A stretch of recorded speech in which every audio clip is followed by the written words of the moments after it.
2000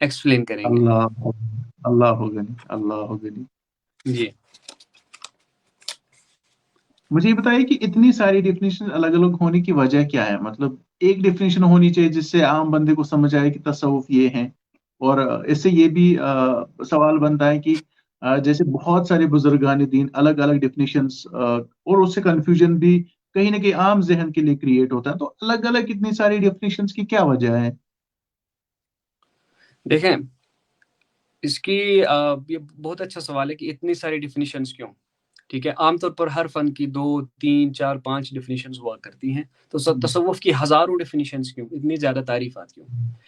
تو اس کی وجہ یہ ہے عام طور پر کہ بزرگان دین نے، اولیاء نے جب تصوف کو ڈیفائن کرنا چاہا تو ہر ایک نے اپنے اپنے طور طریقے کے اعتبار سے تصوف کو ڈیفائن کیا.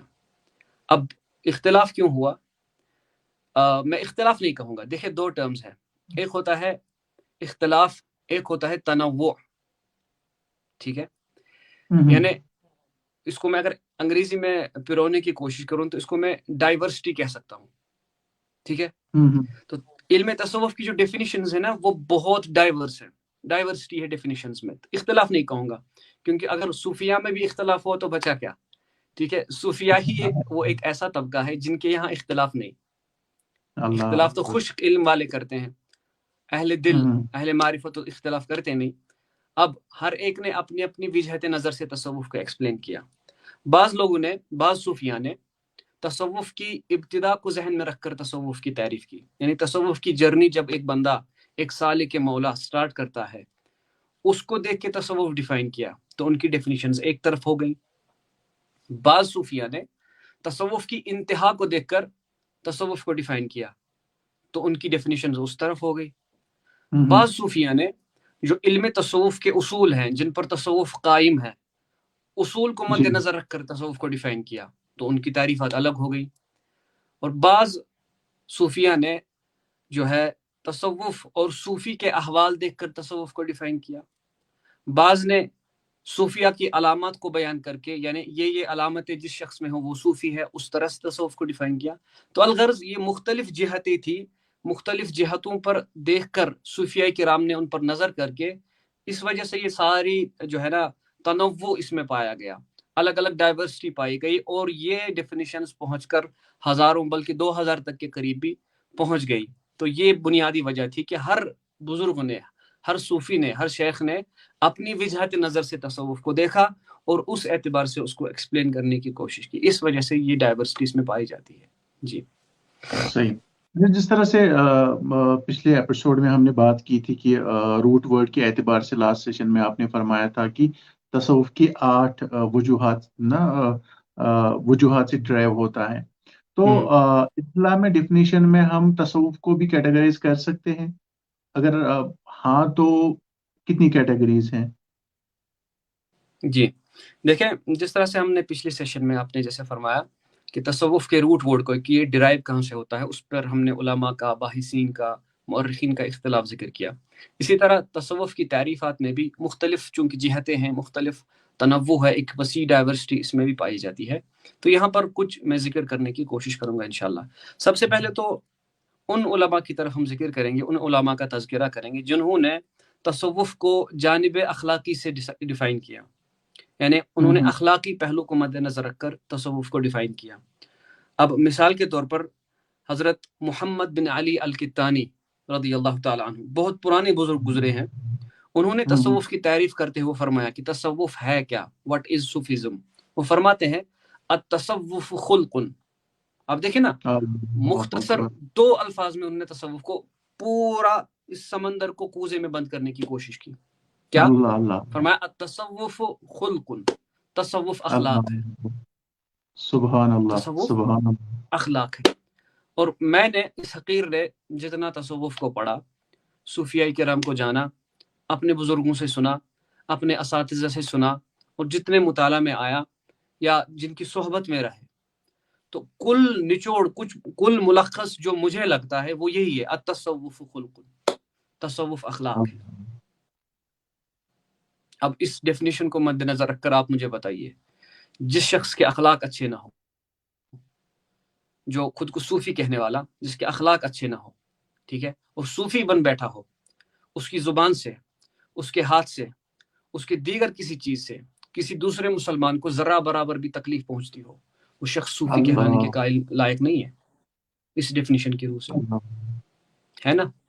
اور بے اتنا ہی شک نہیں، ایسا محمد ہی بن القطانی رضی اللہ تعالیٰ عنہ ہی نہیں، اس تعریف کو آپ کو حیرانی ہوگی امام کشیری نے بھی اختیار کیا، امام اللہ کشیری نے اللہ بھی الرسالہ میں اس تعریف کو اختیار کیا۔ وہ فرماتے ہیں التصوف خلق، تصوف اخلاق ہے، تصوف میٹھے بول بولنا ہے، تصوف کسی کی دل جوئی کا نام ہے، ٹھیک ہے، تصوف بد زبانی کا نام نہیں ہے، تصوف گالیوں کا نام نہیں ہے، تصوف مار پیٹ کا نام نہیں ہے۔ اب اس کو آپ جوڑنے کی کوشش کریں آقا علیہ الصلوۃ والسلام کی احادیث سے، تو حضور نے کیا فرمایا علیہ الصلوۃ والسلام، ایک حدیث پاک کا مفہوم ہے کہ مسلمان وہ شخص ہے، مسلمان وہ شخص ہے جس کے ہاتھ سے، جس کی زبان سے دوسرا مسلمان محفوظ رہے۔ اللہ اللہ اکبر، بے شک آپ سمجھ رہے ہیں؟ بے شک مسلمان وہ ہے جس کے شر سے دوسرا مسلمان محفوظ رہے، کسی مسلمان کو اس سے تکلیف نہ ہو۔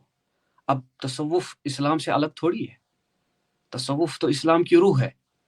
میں یہاں پر ایڈ کرنا چاہوں گا، پچھلا جو ہم نے سیشن کیا تھا جی جی اس پر کسی صاحب نے کامنٹ کیا تھا کہ انگلش میں اس نے کامنٹ کیا تھا، کہا تھا کہ دیر از نو پلیس فار صوفیزم ان اسلام،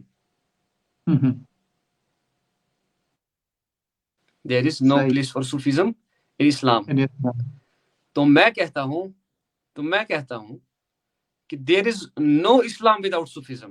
اللہ اللہ اکبر، حق فرمایا حضرت، آپ حق سمجھ رہے فرمایا، ہیں؟ بالکل ٹھیک ہے، دیر از نو اسلام وداؤٹ صوفیزم۔ اصل میں تصوف کو حضرت نکال کر وہاں اسلام میں وہاں بچتا کیا ہے یہ بتائیں۔ بالکل انہوں نے ان کو شاید تصوف اور ان سب کی ڈیفینیشنز ہی غلط پرووائڈ کی گئی ہے، اور اس لیے ان کو لگتا ہے کہ تصوف ہو یا صوفیزم ہو یا جس طرح سے ہم عام الفاظ میں کہتے ہیں صوفی بزرگ ہیں، تو ان کو لگتا ہے کہ کوئی شرک کی طرح بات ہو رہی ہے، جبکہ ان کو پتہ ہی نہیں اصل توحید تو ملتی ہے یہیں پہ ہے۔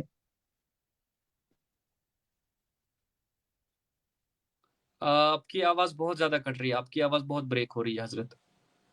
جی جی آپ کو اب آ میری رہی ہے؟ آواز صاف آ رہی ہے؟ جی مجھے آپ کی آواز صاف آ رہی ہے، میری آ رہی ہاں ہے آپ اب کو بہتر حضرت؟ ہے، جی جی جی میں یہ عرض کر رہا ہوں شاید ان آواز اب لوگوں کو ٹھیک ہے لیکن آپ کی اصل میں جی جی جی اب صحیح ہے حضرت؟ بریک ہو رہی ہے ابھی بھی، اور آپ کا ویڈیو بھی جو ہے نا کافی پاز ہو رہا ہے۔ اچھا جی جی میں کوشش کرتا ہوں تھوڑا سا یہ، اب میری آواز صحیح آ رہی ہے؟ آپ اپنی گفتگو کنٹینیو رکھیں تب تک شاید جو انٹرنیٹ کا ایشو ہے وہ سارٹ ہو جائے گا۔ جی آپ کچھ فرما رہے تھے میرے کامنٹ کے جواب میں۔ جی جی میں نے اصل میں یہ عرض کر رہا تھا کہ اصل میں ان کو ڈیفینیشن جو ہے نا وہ تصوف کی دی ہی ویسے گئی ہے کہ ان کو علم ہی نہیں ہے تصوف ہے کیا، ایک بیسک ڈیفینیشن ہی اگر پتا ہوتی تو ایٹ لیسٹ وہ یہ نہ کہتے، تو شاید ان کا قصور نہیں ہے، ان کے آقاؤں کا قصور ہے جنہوں نے ان کو ویسی ڈیفینیشنز پرووائڈ کی ہیں۔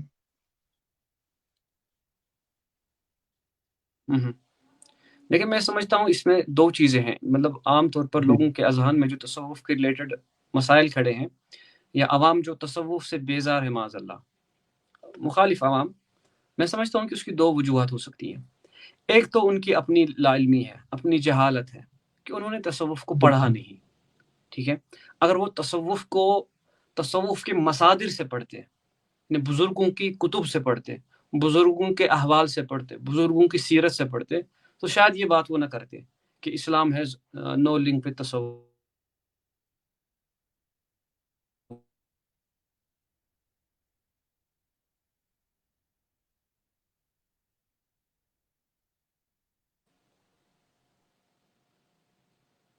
دوسری وجہ جو میں سمجھتا ہوں کہ انہوں نے ایسی بات کہی کہ تصوف کی اسلام میں کوئی جگہ نہیں ہے، میں سمجھتا ہوں دوسری وجہ یہ ہے کہ وہ متعصب ہیں، انہوں نے صوفیہ کی صحبت کبھی اختیار کی ہی نہیں، ٹھیک ہے۔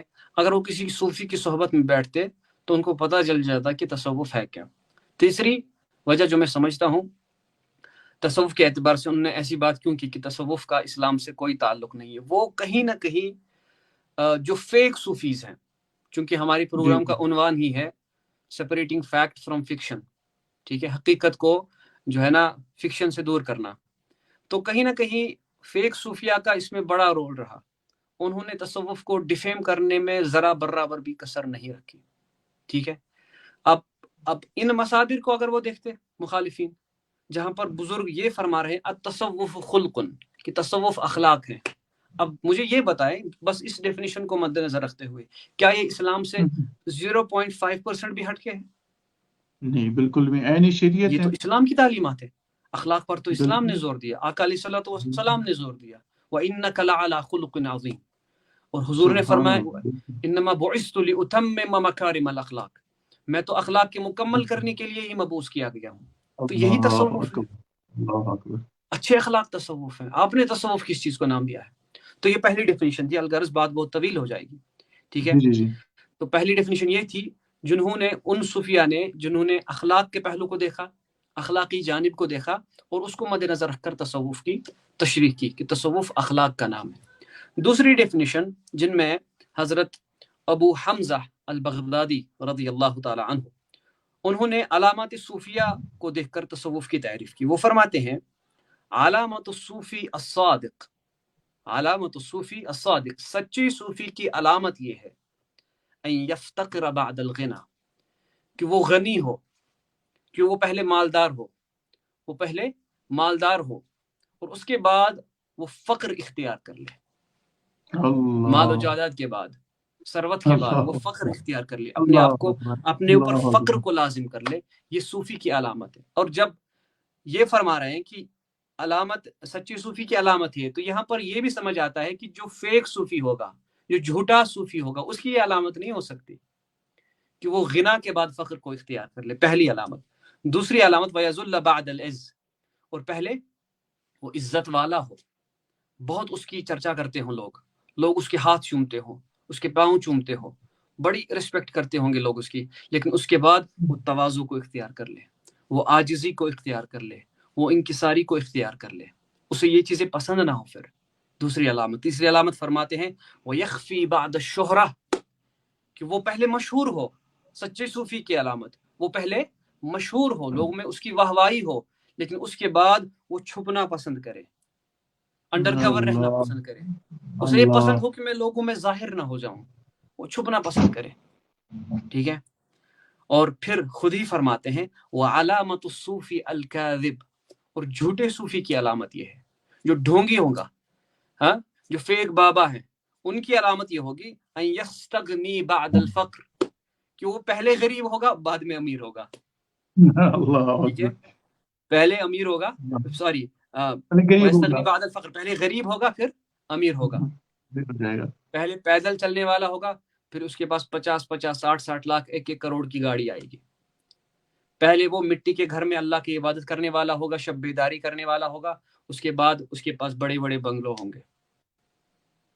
ٹھیک ہے، تو پہلے وہ فقر کی زندگی گزار رہا ہوگا، اس کے بعد پہلے اس کے دسترخوان پر چائے اور ستو سے وہ افطار روزی کرتا ہوگا، اس کے بعد اس کا بڑا ٹیبل، اس کا ڈائننگ ٹیبل لگتا ہوگا جس پہ 10-20 ڈشز اس کے تیار ہوتی ہوں گی، جو آج کل حال ہم دیکھ رہے ہیں صوفیہ کا. اللہ معاف کرے. تو فرماتے ہیں یستغنی بعد الفقر، کہ وہ جھوٹی علامت یہ ہے کہ وہ فقر کے بعد غنی ہو. دوسری علامت یہ ہے وَيَعِزَّ بَعْدَ الذُّلِّ، کہ پہلے وہ عاجزی اس کے اندر ہو، انکساری اندر ہو، لیکن اس کے بعد وہ عزت چاہے. اس کے بعد وہ چاہے کہ لوگ میری عزت کریں، لوگ میرے ہاتھ چومیں، میری دست بوسی کریں، اور دست بوسی کے نیچے پھر وہ لفافے بھی دیں، 500 کے، 1000 کے، 2000 کے، میرے ہاتھ بھی چومیں اور نیچے سے ہاتھ گرم بھی ہو پیسوں کے ذریعے. یہ جھوٹے صوفی کی علامت ہے. اس کے بعد فرماتے ہیں وَيَشْتَهِرَ بَعْدَ الْخَفَا، پہلے وہ چھپا رہے، پہلے اس کو کوئی نہیں جانتا ہوگا، وہ صوفی ہوگا، اللہ کے ساتھ اس کا تعلق ہوگا، ٹھیک ہے، اس کو کوئی نہیں جانتا تھا اس وقت، لیکن پھر وہ یہ چاہے کہ اب میں لوگوں میں مشہور ہو جاؤں، اب مجھے لوگ جانیں. ٹھیک ہے، تو یہ حال ہم آج دیکھ رہے ہیں، یہ حال آج ہمارے سامنے ہے نا. تو یہاں پر ان بزرگ نے ڈیفائن کر کے رکھ دیا، الگ الگ کر دیا کہ سچے صوفی کی علامت کیا ہے، جھوٹے صوفی کی علامت کیا ہے. تو اپنے ارد گرد دیکھ لیجئے، متصوفہ کو دیکھ لیجئے، انہوں نے کیا حلیہ بنا کے رکھا ہے. ٹھیک ہے، ہم یہ چاہتے ہیں کہ ہم اگر کوئی نیکی تنہائی میں کر رہے ہوں، شب بیداری میں کر رہے ہوں، کسی کو نہیں معلوم، تو کہیں نہ کہیں ہم یہ چاہتے ہیں کہ میری یہ خوبی، میری یہ نیکی لوگوں پر ظاہر ہو جائے، تو ہم کوئی نہ کوئی راستہ ایسا اختیار کر لیتے ہیں کہ ہماری یہ نیکی ظاہر ہو جاتی ہے، تو الغرض اللہ یہ کر کے اکبر، ہم ہلاکت کے دروازے پر پہنچ جاتے ہیں. استغفر ٹھیک ہے، اللہ العظیم. لا حول ولا قوت الا باللہ. تو یہ دو وجہیں ہو گئی، پہلا جانب اخلاقی، دوسرا علامات جی. صوفی. تیسری جو اس میں ڈیفینیشن ہو سکتی ہے وہ یہ ہے کہ بعض صوفیہ نے تصوف کے اصول کو مد نظر رکھ کر تصوف کو ڈیفائن کیا. تصوف کے اصول، اس میں ایک قول ہے، وہ فرماتے ہیں التصوف مبنی علی ثلاث خصال. تصوف 3 خصلتوں کا نام ہے، 3 خصلتیں جس شخص میں جمع ہو گئی وہ صوفی کہلائے گا. التمسک بالفقر والافتقار، فقر و فاقہ کی زندگی وہ اختیار کر لے، فقیری کی زندگی اللہ اختیار، اپنے اللہ اوپر فقر کو لازم کر لے. یہ صوفی کی علامت ہے، یہ خصال ہے، خصلت ہے صوفی کی، پہلی شرط. دوسری شرط والتحقق بالبذل والایثار، وہ عبادت میں، ریاضت میں، مجاہدے میں بہت محنت کرے. والایثار، جو کچھ اس کے پاس ہے وہ لوگوں میں خرچ کرے، چاہے اس کے پاس علم ہے وہ یہ چاہے کہ لوگوں تک یہ علم پہنچے، اس کے پاس اللہ کی معرفت ہے، اللہ کی معرفت کے پہنچنے کے ذرائع ہیں، ٹھیک ہے، وہ یہ چاہے کہ لوگوں میں یہ عام ہو جائے. ٹھیک ہے، اس کے علاوہ اس کے پاس اللہ نے اس کو مال دیا ہے، وہ لوگوں میں خرچ کرے، غریب غربا میں خرچ کرے، جذبہ ایثار اس کے اندر ہو. اب یہ نہ ہو کہ وہ مرید کو دیکھ کر، مرید کا سٹیٹس دیکھ کر اس کو لوٹنا چاہے، جو آج کل ہم دیکھ رہے ہیں. اللہ، جو بالکل ٹھیک ہے، ایسا ہی. اس کی مثال جو ہے نا، علامہ ڈاکٹر طاہر القادری صاحب دیتے تھے. ایک بار میں نے ان کا ایک خطاب سنا تھا، تو فرماتے ہیں کہ آج کل کے صوفیہ جو ہے نا، اب کسی مرید کی گھڑی دیکھ لی، واچ، بڑی اچھی گھڑی ہوگی، کسی نے کوئی برانڈڈ گھڑی پہنی ہوگی، تو پیر صاحب کیا فرماتے ہیں، اب پیروں کے ابھی ماشاءاللہ قربان جاؤں، ان کے مانگنے کا طریقہ بڑا، ان کو میں کہتا ہوں ڈیسنٹ بھکاری، ایک ہوتا ہے عام بھکاری، تو جی. ایسے جو پیر ہیں ان کو ڈیسنٹ بھکاری میں کہتا ہوں. ڈیسنٹ بھکاری کیا کرتے ہو، کہتے ہیں تہاڈی گڈی بڑی سونی ہے، تہاڈی گڈی بڑی سونی ہے. تو مرید سمجھ جاتا ہے کہ پیر صاحب کی نظر میری گھڑی پہ آ گئی، حضرت آپ رکھ لیجئے، کوئی نہیں آپ حضرت رکھ لیجئے، ارے نہیں کوئی ضرورت نہیں، نہیں حضور آپ کو قبول فرما لے، ٹھیک ہے اللہ تمہارا بھلا کرے. شاید تھوڑی ایسے گڈی شخصوں کو پیر کہنا بھی شاید جو ہے نا کہ جائز نہیں ہے. یہ تو پیر ہے ہی نہیں، پیر تو ہم اولیاء کرام کو کہتے ہیں. بھائی میں وہی عرض کر رہا تھا اب نا. اب تو اب یہ جب عام ہو گیا نا، یہ جو پیر ورڈ اتنا انہوں نے معاذ اللہ چیپ بنایا ہے کہ اس کو ہر دوسرے بندے کے ساتھ ٹیگ کرتے ہیں کہ یہ پیر صاحب ہے. اب پیر تو ہم نے اپنے اولیاء کرام کو دیکھا ہے، ان کو ہم پیر کہتے تھے. تو پتہ نہیں مطلب کہاں سے کہاں مطلب اس ورڈ کو لے کے آئے لوگ. اب پیر کا تو ایک تھا، اب تو ہر محلے میں ایک شیخ طریقت ہے، رہبر شریعت ہے ہر محلے میں، بالکل. ہے نا. تو اللہ معاف کرے. تو فرماتے ہیں کہ اللہ. جو شخص ان چیزوں پر نظر رکھے وہ تو تصوف کے اصول کے خلاف ہی چل رہا ہے.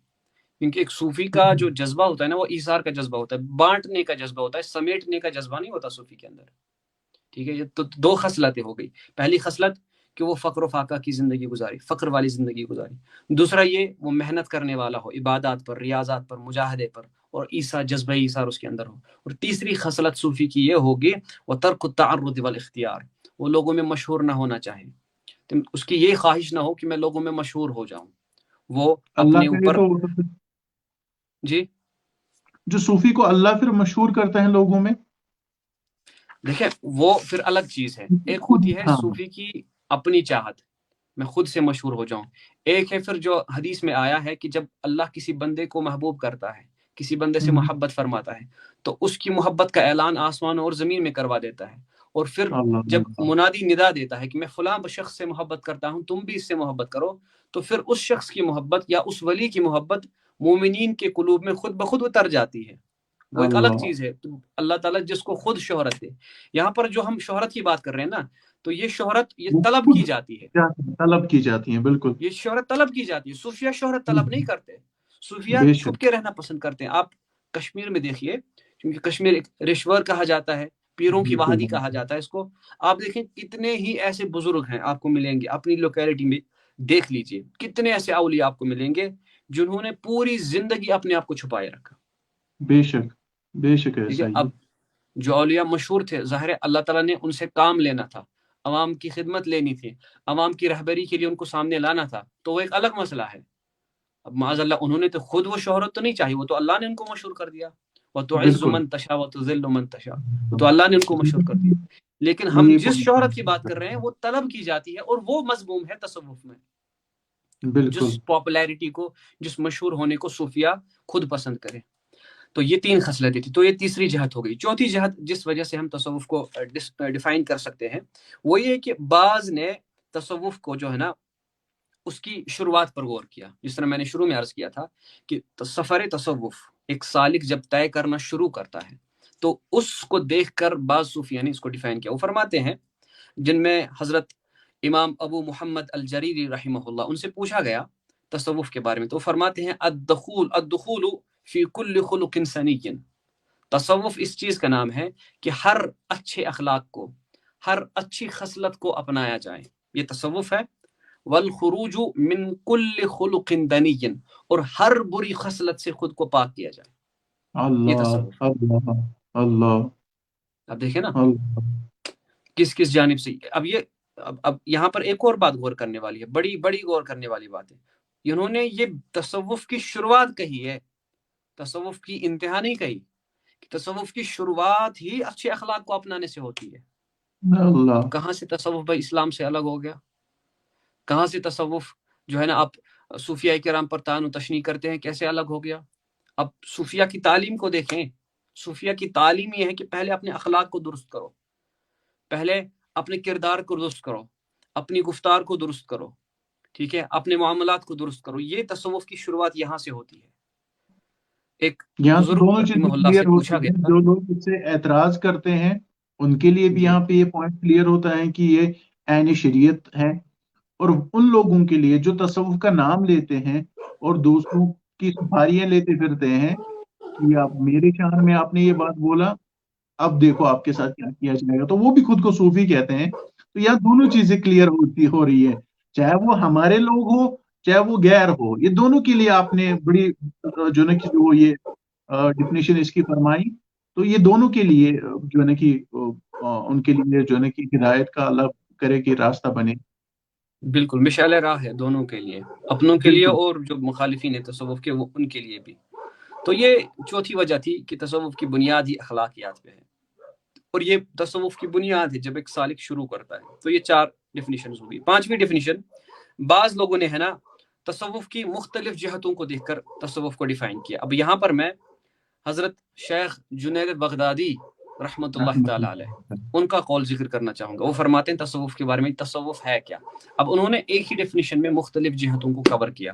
فرماتے ہیں تصوف کیا ہے؟ تصفیۃ القلب عن موافقت البریہ، دل جو ہے مخلوقات کے تعلق سے، مخلوق کی موافقت سے خالی ہو جائے، یعنی دل مخلوق سے کٹ کر اللہ سے جڑ جائے، یہ تصوف ہے. ٹھیک ہے. پھر فرماتے ہیں ومفارقۃ الاخلاق الطبیعیہ، اور تمہاری جو نفسانی اخلاق ہے، تمہاری نیچرل انسٹنکٹس ہے، ان سے تمہاری طبیعت الگ ہو اور تم اچھے اخلاق کی طرف بڑھو. اب انہوں نے بھی اخلاق کا ذکر کیا. آگے واخماد الصفات البشریہ، اور تمہارے اندر جو بشری صفات ہے، بشری صفات کیا ہے؟ غصہ کرنا، جلد بازی کرنا، ٹھیک ہے، یہ انسان کے انسٹنکٹ میں ہے، نیچرل چیزیں ہیں یہ. تو ان کو ٹھنڈا کرنا، ان صفات کو ٹھنڈا کرنا. ومجانبۃ الدواعی النفسانیہ، خواہشات کو دبا دینا، یہ اخلاق، یہ تصوف ہے. ومنازلۃ الصفات الروحانیہ، اور روحانی صفات کو اپنانا. والتعلق بالعلوم الحقیقیہ، اور حقیقی علوم سے خود کو آراستہ کرنا. واستعمال ما هو اولى على العبدیہ والنصح لجميع الامہ والوفاء للہ على الحقیقہ، لوگوں سے کٹ کر اللہ کے ہو جانا مختصراً. اور آخر پر جس جملے کی توجہ میں آپ کی چاہوں گا، فرماتے ہیں واتباع الرسول صلی اللہ علیہ وسلم فی الشریعہ، صلی اللہ شریعت میں علیہ حضور کی اتباع کرنا، یہ تصوف ہے. اللہ اکبر، اصل چیز یہی ہے. اصل شریعت تو میں یہی حضور کی اتباع کرنا یہی یہ صرف سب تصوف ہے. یہی تو گمراہ ہوتے ہیں سب، اس کو چھوڑ کے کہیں اور چلے جانا اور اس کا نام اب تصوف آپ دینا. نے تصوف کس چیز کا نام دیا ہے بھائی؟ تصوف آپ کس چیز کو کہہ رہے ہیں؟ خلاف شرع جو کام ہمارے سماج میں ہو رہے ہیں، ہمارے متصوفہ کر رہے ہیں، اس کو آپ نے تصوف کا نام دیا ہے. معاذ اللہ. اللہ اور اللہ کی رسول کی شریعت کو پامال کر رہے ہیں، اس کو آپ نے تصوف کا نام دیا ہے. اور معاذ اللہ حرام کاریوں میں بعض لوگ مبتلا ہیں، حرام کاریوں میں، اور پھر ان کو آپ پیر اور پیر طریقت کے درجے کے عہدے پر رکھ کر جو ہے نا ان کو صوفیہ سمجھتے ہیں. یہ جنید بغدادی رحمہ اللہ کا قول آپ کے لیے جو ہے نا ایک میزان کی طرح ہے، ایک ترازو کی طرح ہے. اس میں آپ تصوف اور صوفیہ کو جو ہے نا تول کے رکھیے، آپ کو پتہ چلے گا کہ تصوف کس چیز کا نام ہے، تصوف کہتے کسے ہیں، کہ تصوف شریعت سے الگ ہے یا شریعت سے ہٹ کر ہے. اور اللہ نے آپ کو زندگی دی ہے، آپ اتنے اپنے آپ کو اتنا سستا کر دیا ہے کہ کسی کے ہتھے چڑھ جاتے ہو آپ. یہ لو میں آپ کے حوالے، تم جہنم میں جاؤ، ساتھ میں مجھے بھی لے جانا. دیکھیں کوئی کتنا بھی بڑا صوفی ہو، معذرت کے ساتھ کتنا بھی بڑا اللہ کا ولی ہو، ہمارے لیے میزان جو ہوگا نا وہ اللہ کی کتاب اور اللہ کے رسول کی سنت ہوگی.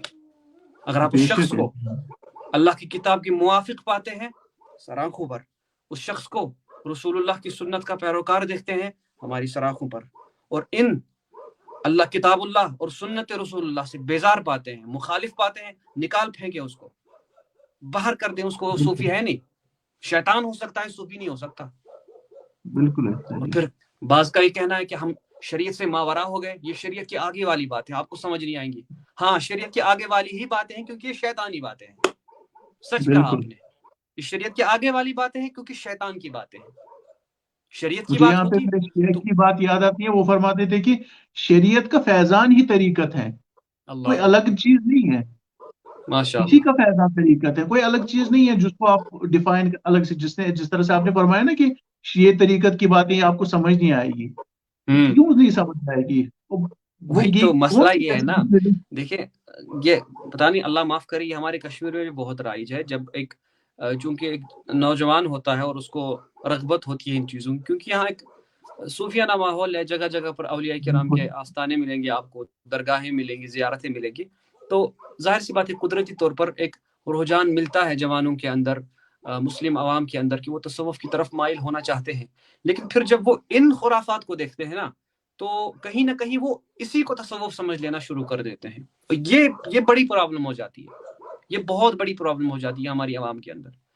لیکن یہاں پر میں کلیئر کرنا چاہوں گا، یہاں پہ دو چیز ہے نا. یہاں یا تو وہ اس کو تصوف سمجھتے ہیں یا وہاں سے بدزن ہو کے کہیں اور چلے جاتے ہیں.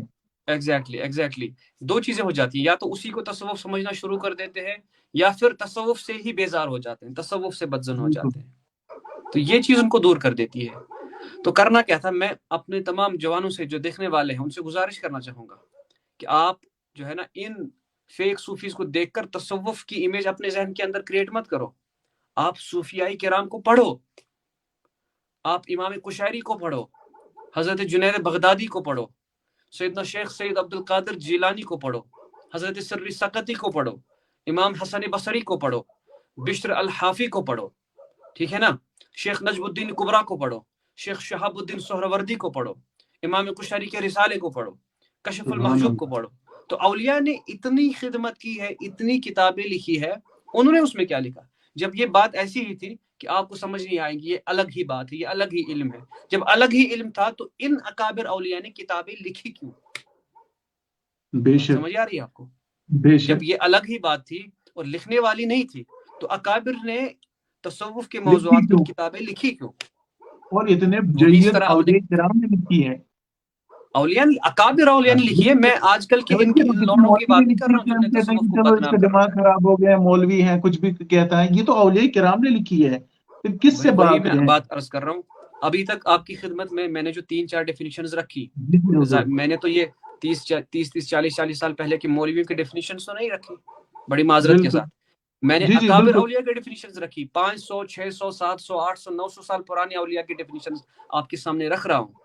تو ان مصادر کو آپ ترک کر کے آپ کسی ڈھونگی کو، کسی فیک پیر بابا کو، سیلف سٹائلڈ جو فیتھ ہیلر ہوتا ہے اس کو دیکھ کر تصوف کی امیج اپنے ذہن کے اوپر بنا لیتے ہو، اور جس کے اقوال، جس کے افعال شریعت کی مخالف ہوتے ہیں، وہ اپنے اقوال سے، اپنے افعال سے شریعت کو پامال کر رہا ہوتا ہے، شریعت کو اپنے پیروں تلے معاذ اللہ روند رہا ہوتا ہے، اور آپ اس کو تصوف صوفی سمجھتے ہیں.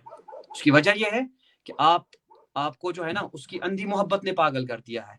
اس کی بالکل محبت نے آپ کو اندھا کر دیا ہے، اور محبت میں آپ جی جو ہے نا اس کے عیوب آپ کو نظر نہیں آتے، اس کے عیوب آپ کو نظر بالکل نہیں آتے، پھر چاہے وہ شریعت کی مخالفی کیوں نہ ہو، پیر بابا ہے، ہمارا پیر زندہ باد، تو معیار اپنا یہ نہ رکھیں، معیار قرآن و سنت ہے، معیار قرآن و سنت ہے، معیار قرآن و سنت ہے، کل بھی تھا، آج بھی ہے، اور قیامت کی صبح تک رہے گا ہمارا معیار۔ بالکل ہے، صحیح بڑے ہے۔ سے بڑا صوفی ہو، چھوٹے سے چھوٹا کوئی مسلمان ہو، سب کے لیے معیار قرآن و سنت ہے، اس سے باہر کوئی نہیں ہے، شریعت کی لکیر سے باہر کوئی نہیں ہے۔ اب آپ مجھے بتائیے، شیخ جنید بغدادی رضی اللہ تعالیٰ عنہ، ان کا مقام آپ سمجھتے ہیں؟ یہ اللہ شیخ سید عبد القادر اللہ جیلانی کے دادا پیر ہوئے، اللہ عبد القادر اللہ جیلانی کے، اللہ جناب دستگیر کے دادا پیر ہوئے۔ وہ فرماتے ہیں اللہ واتباع الرسول صلی اللہ علیہ وسلم فی الشریعہ، آپ کس کھیت کی اللہ مولی ہیں، شریعت سے باہر آپ کلام کرتے ہیں، آپ کہاں سے آ گئے شریعت سے اوپر؟ جنید بغدادی شریعت سے اوپر نہیں ہے، غوث پاک شریعت سے اوپر نہیں ہے، سلطان العارفین شریعت سے اوپر نہیں ہے، شیخ العالم شریعت سے اوپر نہیں ہے، اتنے اکابر اولیاء کسی کا بھی نام لیجئے، وہ شریعت سے حضرت اوپر نہیں، آپ شریعت سے اوپر بالکل کیسے ہو گئے؟ بالکل، میں نام نہیں لینا چاہتا، ہمارے علاقے میں ایسے ایک فیک صوفی ہیں، وہ لوگوں کو یہاں تک کہتا ہے کہ شریعت میرے قدموں کے نیچے ہے، شریعت ہے ہی کیا، استغفر مطلب اللہ۔ اس طرح کے الفاظ، اور وہ خود کو کسی ایک ولی کامل سے نسبت کرتا ہے، میں تو ان کا مرید ہوں، میں کہہ رہا ہوں کہ تو شیطان کا مرید ہو سکتا ہے ان کا، لیکن نہیں ہو سکتا ہے۔ مطلب لوگ بھی اسی طرح باتیں کرتے ہیں کہ شریعت کچھ نہیں ہے، شریعت مطلب اس طرح ہلکا لیا ہے کہ تعلیم رسول اور احکام رسول کو معاذ اللہ کسی عام آدمی کے زبان کو بھی، اگر کوئی مفتی صاحب ہیں وہ کوئی کلام کرے، ہم اس کو بھی کہتے ہیں کہ مفتی صاحب کے مبارک کلمات ہیں، جو سیدی رسول اللہ صلی اللہ علیہ وسلم کے صلی مبارک اللہ علیہ کلمات ہیں، وسلم۔ ان کی زندگی ہیں، اس کے لیے آپ ایسے الفاظ استعمال کریں تو آپ اندازہ کریں کہ ہم کس پستی میں گر چکے ہیں، اور خود کو ہم صوفی اور فلانا یا وہ ساری چیزیں کہیں۔ یہ بہت بڑی پرابلم ہے میرے بھائی، دیکھیں یہ جو میں نے کہا نا کہ وہ لوگ اندھی محبت میں گرفتار ہوتے ہیں، بعض لوگوں کے، اب انہوں نے حلیہ تو ایک صوفی کا اپنا لیا، اب صوفی کا حلیہ اپنانے کے بعد لوگوں کو اپنی طرف مائل کیا کسی بھی ذریعے سے، اب لوگوں کی اندھی محبت میں ان کے فالوور ہو گئے۔ اب معاذ اللہ یہ بھی مشاہدے میں آیا ہے، اور آپ بھی جانتے ہیں، سب جانتے ہیں، کہ بعض اوقات اس شخص سے خلاف شرع افعال صادر ہوتے ہیں، اور وہ کسی ایسی چیز کا استعمال بھی کر رہا ہوتا ہے جس کو اللہ اور اللہ کے رسول نے ناپسند کیا۔ اب معاذ اللہ اس کے جو مریدین ہیں وہ اس چیز کو بھی تصوف کا حصہ سمجھتے ہیں، یہ بہت بڑی مصیبت ہے، میں سمجھتا ہوں، یعنی اس کے خلاف شرع کوئی کام کرنے کو، کوئی ایسی حرکت کرنے کو، کوئی ممنوعات محرمات کے استعمال کرنے کو، وہ لوگ شریعت کا ہی حصہ سمجھتے ہیں۔ یہ بہت بڑا بہتان ہے، اللہ اور اللہ کے رسول کا خوف کیجئے، خدا کا خوف کیجئے، کل کو آپ نے قیامت میں کھڑا ہونا ہے، یہ پیر آپ کو نہیں بچائے گا، اللہ بتا رہا ہوں، اللہ ایسے پیر آپ کو نہیں بچائیں گے جو خلاف شرع چلنے والے ہو گئے، آپ کی چمڑی اتاری جائے گی قیامت کے روز، میں بتا رہا ہوں، رسول اللہ کے سامنے جب آپ کو لایا جائے گا، اور رسول اللہ جو فرما کے گئے تھے حجۃ الوداع پر کہ میں تمہارے اندر دو چیزیں چھوڑ کے جا رہا ہوں، ان کو پکڑے رہو گے گمراہ نہیں ہوگے، ایک اللہ کی کتاب اور دوسری میری سنت، اور ایک اور حدیث میں آیا ہے ایک اللہ کی کتاب اور میری اہل بیت، ان کو پکڑے رہو گے تو گمراہ نہیں ہوگے۔ تو رسول اللہ کا سوال اس فیک صوفی سے بھی ہوگا اور اس کے اس اندھے مقلد سے بھی ہوگا۔ بالکل بالکل، آپ کی آواز۔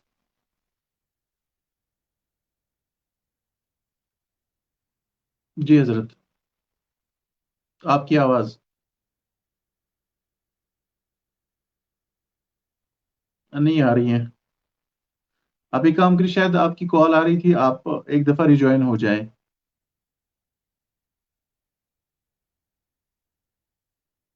جی حضرت، بڑی ہی خوبصورت گفتگو حضرت علامہ قبلہ گور الازہری صاحب حفظ اللہ فرما رہے تھے۔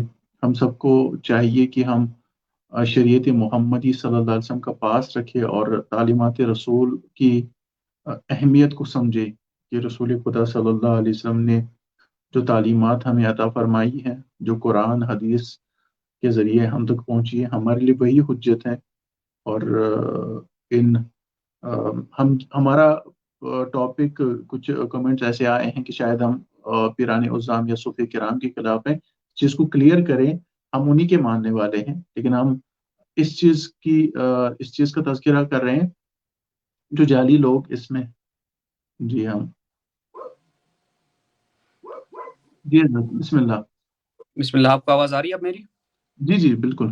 جی جی آپ میں عرض فرمائیں. کر رہا تھا کہ رسول اللہ کا جو ہدیہ ہے صلی اللہ علیہ وسلم، قرآن، سنت، اہل بیت اطہار، صحابہ کا کردار، وہ ہمارے لیے ایک معیار ہے، ہمارے لیے ایک ترازو کی طرح ہے. ٹھیک ہے، اس ترازو پر ہم نے ہر ایک بزرگ کو تولنا ہوگا، ہر ایک تصوف کے دعوے دار کو تولنا ہوگا. وہ ترازو پر اگر وہ کھرا اترتا ہے تو وہ ایک صوفی ہے، نہیں اترتا تو وہ اس کو نکال باہر پھینکے. شیطان ہو سکتا ہے، صوفی نہیں ہو سکتا. بالکل ٹھیک ہے، ایسا ہی تو ہے. یہ بہت بڑی مہلک بیماری ہے میں سمجھتا ہوں ہماری سماج میں. کسی کی محبت میں، کسی کی اندھی فین فالوئنگ میں اس کے خلاف شرع امور کو نظر انداز کرنا، یہ بہت بڑی پرابلم ہے. اس سے دو چیزوں کا نقصان تو ہو ہی رہا ہے. ایک تو آپ اپنی جوانی کا بھی نقصان کر رہے ہیں. آپ جو شوق لے کے آئے تھے، جو جذبہ لے کے آئے تھے کہ میں بھی تصوف سیکھنا چاہتا ہوں، اللہ کے قریب ہونا چاہتا ہوں، اللہ کے رسول صلی اللہ علیہ وسلم کی بارگاہ سے قریب ہونا چاہتا ہوں، بزرگوں کے قریب ہونا چاہتا ہوں، اللہ کی معرفت حاصل کرنا چاہتا ہوں، اس سے تو آپ کوسوں دور ہے. کیونکہ آپ کا پیر بھی اللہ کی معرفت سے خالی ہے، تو آپ کو کیا سکھائے گا. ٹھیک ہے. دوسرا نقصان جو آپ اپنا کر رہے ہیں بڑا، وہ یہ کہ آپ خلاف شرع امور کو، محرمات کو حلال سمجھ رہے ہیں. یہ دوسرا گناہ کر رہے ہیں. دیکھیں، میں ایک بات کرنے لگا ہوں، اگر آپ تصوف نہ ہی سیکھیں، اس میدان میں آئے ہی نہ، وہ اس سے بہتر ہے کہ آپ خلاف شرع امور کو جائز کہیں. اس سے بہتر ہے، بے شک بہتر ہے. آپ کا غیر صوفی ہونا غیر شرعی ہونے سے بہتر ہے. آپ حضرت یہاں پہ اس چیز کو بھی دیکھیں نا کہ اس چیز کو بھی میں چاہتا ہوں آپ کلیئر کریں کہ ہمارے اولیاء کرام خوف خدا دلاتے تھے، ہمارے صوفی کرام اللہ کا خوف ہمیں بتاتے تھے. آج کل کا جو جعلی صوفی ہے وہ اپنے مریدوں کو یہ کہتا ہے کہ تمہیں غم کرنے کی ضرورت نہیں، میں ہوں نا. اب اس کا بھی یہ دیکھو کہ اولیاء کرام تو روتے تھے، حضرت عمر رضی اللہ تعالیٰ صحابی رسول ہیں، یا جتنی بھی ہمارے ساتھ کتنی تعلیمات سامنے ہیں کہ وہ اللہ کے خوف میں روتے تھے، اور یہ کہتے ہیں کہ تو غم نہ کر، میں ہوں نا. اب اگر یہ غوث پاک رضی اللہ تعالیٰ فرماتے تو بات سمجھ آتی ہے، لیکن تو کیا رہا ہے. اس کو کہتے ہیں ہم تو ڈوبے ہیں صنم، تم کو بھی لے ڈوبیں گے، ہے نا. اللہ بے شک ہے. میں یہ کہنا نہیں چاہ رہا تھا، لیکن آپ نے چونکہ بات چھیڑ دیا، اب مجھے یاد آ گیا. ہمارے ایک دوست تھے، ایک عزیز جاننے والے تھے. اب وہ سرکار غوث پاک رضی اللہ تعالیٰ کے بڑے مرید تھے، بڑے مرید تھے.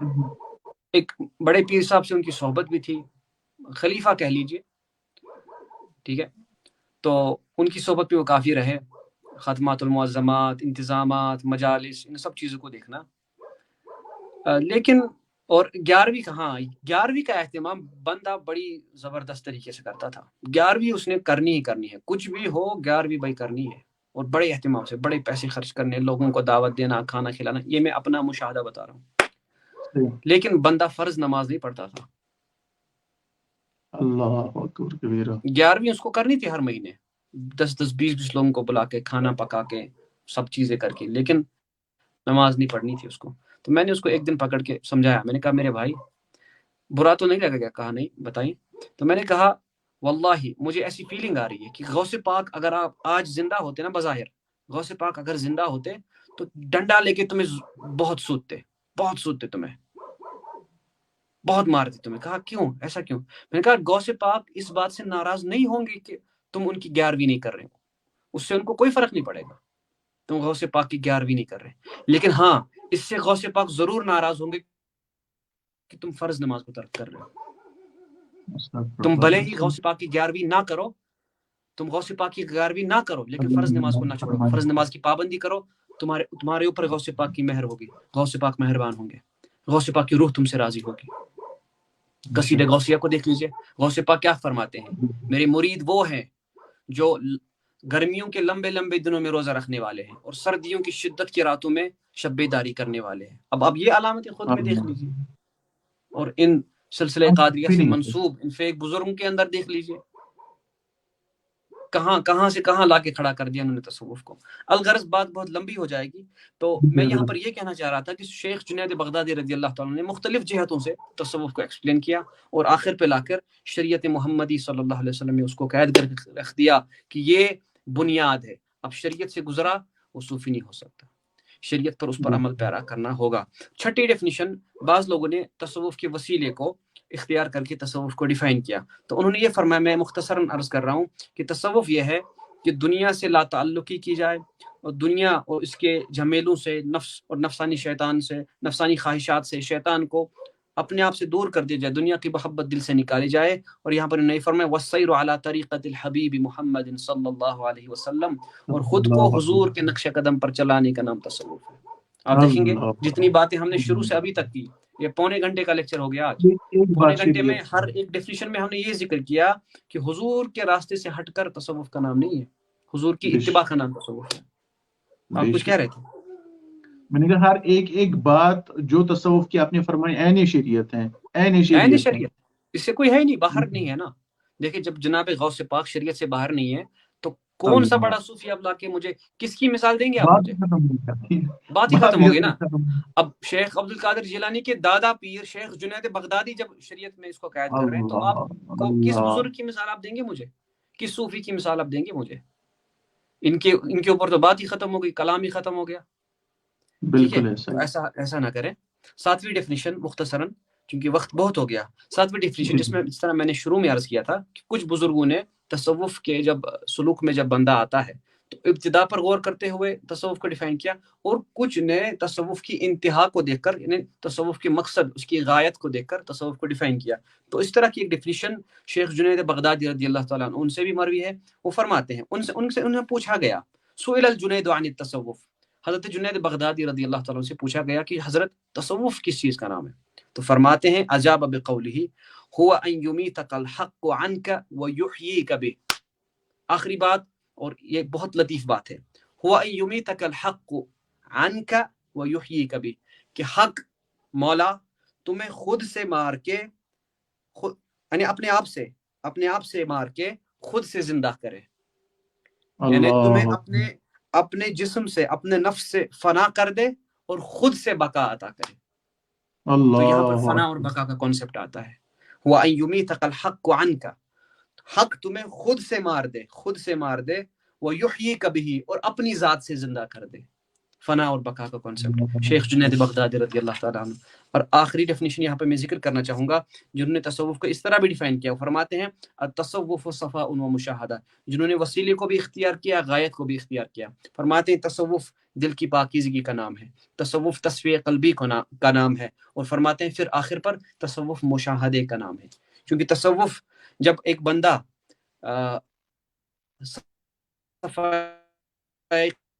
قلبی کے مراحل سے گزر کر پہنچتا ہے تو آخر پر اس کی منزل مشاہدہ ہوا کرے. اللہ اکبر، سبحان اللہ، سبحان اللہ.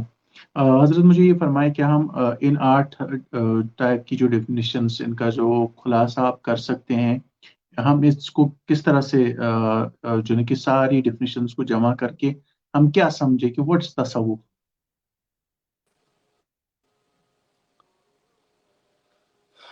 کیا آپ کو میری آواز آ رہی تھی کہ رک گئی تھی؟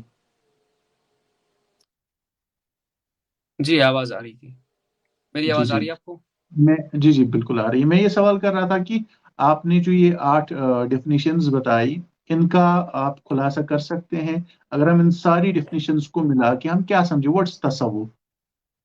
ٹھیک ہے، آپ نے بہت اچھا سوال کیا. اس یعنی آپ آج کی لیکچر کا پورا خلاصہ، آج کی اس پوڈ کاسٹ کا، آن لائن پوڈ کاسٹ کا خلاصہ اگر ہم بیان کریں کہ تصوف ہے کیا، مختصراً آخری جملہ، اور اس پر انشاءاللہ آج کی بات ختم کرتے ہیں. تصوف جو ہے نا، ایک ایسا علم ہے، ایک ایسا فن ہے، ایک ایسا میدان ہے جس میں ایک بندہ اللہ رب العزت کی بارگاہ تک رسائی حاصل کرنا چاہتا ہے. پھر وہ وہاں تک اس کے دروازے کھلے نہ کھلے وہ تو مولا کی مرضی ہے، لیکن بندے کی کوشش ہوتی ہے. ایک کشمیری میں ایک بزرگ کا ایک شعر کا ایک حصہ ہے کہ سوئی ایسی یس تیتی بر مصرنے، کہ وہاں وہی داخل ہوگا جس پر دروازے کھول دیے جائیں گے. پھر وہ اپنے محبوب کی مرضی ہے، مولا جس کے لیے دروازے کھولے وہ داخل ہوگا، لیکن بندے کی کیا ہے؟ کوشش ہے. پھر وہ کس طرح وہ کوشش کرے؟ بالزہد فی الدنیا، وہ دنیا میں زہد اختیار کرے. وہ دنیا میں تو ہو، دنیا میں ہو، لیکن دنیا اس کے اندر نہ ہو، دنیا اس کے دل میں نہ ہو. دنیا بظاہر وہ سارے معاملات کریں، لوگوں سے لین دین کرے، کھائے پیے، پیسے کمائے، سب چیزیں کرے، لیکن وہ ساری چیزیں اس کے اندر نہ ہو، اس کا دل ان چیزوں سے خالی ہو. پھر والاعراض عن زینتها الفانیہ، دنیاوی زینت سے اس کا دل اچڑ چکا ہو، خالی ہو چکا ہو. وتہذیب النفس وتصفیتها، اور اپنے نفس کی وہ اصلاح کر لے، اپنے احوال کی اصلاح کر لے، اپنے ظاہر کی اصلاح کر لے، اپنے باطن کی اصلاح کر لے، اپنے اخلاق کی اصلاح کر لے، اپنے کردار کی اصلاح کر لے، اپنے گفتار کی اصلاح کر لے، اپنے اعضاء کی اصلاح کر لے، اپنے قلب کی اصلاح کر لے. یہ صوفی ہے. اور پھر والانقطاع الی اللہ تعالی بالعبادہ، اور اللہ تعالیٰ کی عبادت یکسوئی کے ساتھ کرے، دل جمعی کے ساتھ کرے. والتخلق بالاخلاق الکریمہ، اور اچھے اخلاق کو اپنا زیور بنائے، حسن اخلاق کو اپنا زیور بنائے، اچھی عادات کو اپنا زیور بنائے، اچھی صحبتوں کو اپنا زیور بنائے. ونبذ الاخلاق الذمیمہ، اور برے عادات کو، برے اخلاق کو، بری خصلتوں کو ترک کر دے. والسیر علی حدی الرسول محمد صلی اللہ علیہ وسلم، اور حضور نبی کریم علیہ الصلوۃ والسلام کی سنتوں پر عمل پیرا ہو، ان کی سنتوں کو ان پر عمل پیرا ہو، حضور کی شریعت کا پابند ہو. والاعراض عن کل شیء یبعد عن اللہ تعالی، اور ہر اس چیز سے بیزار ہو، ہر اس چیز کو ترک کرے جو اسے اللہ سے دور کرنے والی ہو. یہ تصوف کا خلاصہ ہے، یہ اسلام ہے، یہ تصوف کی روح ہے، یہی اسلام کی روح ہے. بہت شکریہ قبلہ. سوالات بھی بہت آئے ہیں، بہت ساری چیزیں میرے ذہن میں بھی ہیں، لیکن آج کا جو یہ ہمارا پوڈ کاسٹ نہیں ہے، بہت لمبا ویسے بھی ہو گیا ہے، اور ویسے بھی بہت ساری ایسی چیزیں ڈسکس آج ہوئی ہیں جو میری ذات کے لیے اور آڈینس کے لیے، جتنے بھی ناظرین دیکھیں کہ اگر واقعی اللہ پاک ہم سب کو توفیق دے تو اتنی باتیں ہماری زندگی کے لیے شاید بہت کافی ہیں اگر ان پہ عمل ہو جائے. اللہ کرے کہ آپ کے مبارک کلمات ہمارے دلوں میں جم جائے اور ہم اس راہ پہ لگ جائیں. آپ کا بہت شکریہ، آپ نے اتنی خوبصورت جو ہے کہ تعلیمات سے ہمیں نوازا. ہم تو کچھ دے نہیں سکتے، جزاک اللہ لیکن خیر وآباد کل دیر. انشاءاللہ دوبارہ ملاقات ہوگی انشاءاللہ اصل میں. ایک لاسٹ میں ایک بات کہنا چاہوں گا، ہم لوگ جو ہے نا اس پر بولنے سے بھی ڈرتے ہیں، کیونکہ کہیں نہ کہیں ہمارے آس پڑوس میں، ہماری جاننے والوں میں ایسے لوگ بھی ہوتے ہیں جو اس طرح کے، اب جو آج علامتیں ہم نے بیان کی اس پر بھی ظاہر ہے کافی ہنگامہ ہوگا، کچھ لوگوں کو تکلیف ہوگی، لیکن بہرحال الحق مرن، سچ کڑوا ہوتا ہے، اور علمی امانت یہ ہے کہ سچ کو پہنچایا جائے. تو اس چیز سے کافی مسائل پھر کھڑے ہو جاتے ہیں، اور اس پر بولنے والے بہت کم لوگ ہیں. تو وجہ یہی ہے کہ ہم نے اس ٹاپک کو چنا، صوفی reality separating fact from fiction, کہ اس پر بولنے والے بہت کم ہیں، کیونکہ اس کی زد میں پھر بہت لوگ آئیں گے اور ہم چھوڑنے والے کسی کو نہیں انشاءاللہ. بالکل ایسا ہی ہے. بہت اس میں یہ بھی ہے نا، شاید جس طرح سے ہم کہتے ہیں نا ایک مافیا ہے، تو یہاں پہ اہل سنت کی میں بات کرتا ہوں، تو اس میں یہ چیز ہے کہ ہمارے اولیاء کرام کی، ہم کہتے ہیں ہمارے پاس کثرت اولیاء کرام ہے، اور ان کثرت اولیاء کرام نے ان کی تصنیفات بھی ہیں، ان کی تفاسیر بھی ہیں، ان کی تعلیمات بھی ہیں. آپ کو بھی علم ہے اور مجھے بھی علم ہے، کبھی کبھار میں خود کو کوستا رہتا ہوں تنہائی میں کہ کیسے ہم ان کی تعلیمات، ان کتابوں کو عوام اپنے اگلے آنے والی نسل تک پہنچائے. تو ان پر ذرا بر بھی کوئی کام کرنے کے لیے تیار نہیں ہے، لیکن every one is, I am sorry to say, so called Sufis, لیکن ہر کوئی بندہ صوفی ہے. لیکن ان امیر کبیر میر علی حمدانی رحمۃ اللہ یا حضرت بابا داؤد خاکی رحمۃ اللہ، مگر شہر خاص کی بات کر لے، جو ان اولیاء کراموں نے لکھا ہے، کہاں ملیں گی یہ تعلیمات؟ اب کہاں کیا چیزیں ڈھونڈ رہے ہیں؟ جو آپ کے گھر میں چیزیں موجود ہیں، آپ ان کو تو عوام تک پہنچو، آپ ان کو تو اپنی آنے والی نسل تک پہنچاؤ. اس سے بڑھ کر صدقے جاریہ اور آپ اپنی آخرت اس سے آباد کیا، اس سے بڑھ کر کچھ نہیں ہو سکتا. تو وہ اعلیٰ حضرت کا ایک بات یاد مجھے آئے، وہ کہتے ہیں نا کہ اگر اس سنی کو دیکھنا ہے، مطلب ایک ہی سنی ایک ہی ڈسٹرکٹ میں ہو کافی ہیں، لیکن ہمارے ہم تو ہر گھر میں سنی ہے، لیکن کوئی فرق ہی نہیں پڑتا. تو اللہ کرے کہ ہم حقیقی معنی میں اہل سنت والے بن جائے. آمین آمین. مولا اصل میں جو ہے نا اللہ کریم ہمیں خواب غفلت سے بیدار کرے. آمین آمین آمین آمین. آمین. بہت شکریہ قبلہ، سلامت رہے، جزاک اللہ خیر. وہ اپنی حفظ و امان میں رکھیں، اور دوبارہ انشاءاللہ اسی پروگرام میں ملاقات ہوگی. اللہ آپ کو، آپ کے گھر والوں کو سلامت رکھے. بہت شکریہ. السلام علیکم ورحمۃ اللہ. وعلیکم السلام ورحمۃ اللہ وبرکاتہ.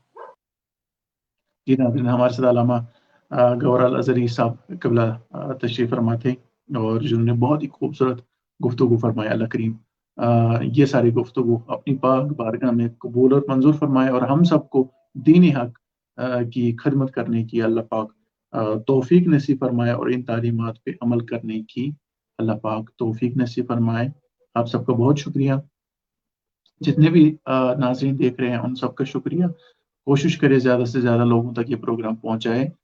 اس میں آپ کو بھی اللہ پاک اجر عظیم عطا فرمائے گا. بہت شکریہ. دیجیے اپنے میزبان شارفہ صدیقی کو اجازت. السلام علیکم ورحمۃ اللہ تعالیٰ وبرکاتہ.